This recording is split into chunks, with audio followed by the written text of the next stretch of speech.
Hey there friends, in this video I'm going to show you how you can export your videos in CapCut.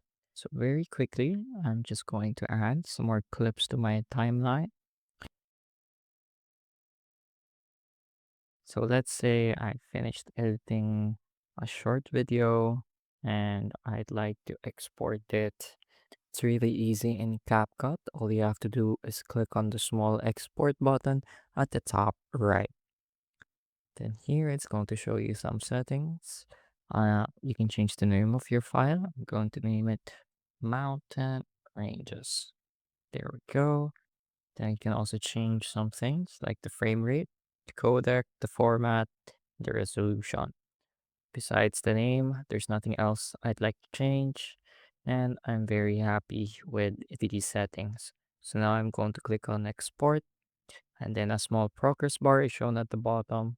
Depending on how fast your system is, this may take a minute or two, but it looks like mine finished almost instantly. So if you see this screen, that means your video has finished exporting. It's finished rendering.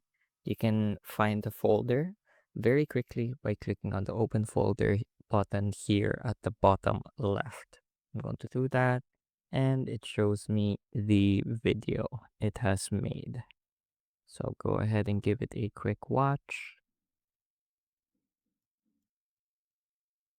First video is a little blurry, but pretty much exactly what I had on my timeline. So that's how you can export videos in CapCut. I hope I was able to teach you something new and something useful. And as always, thank you for watching.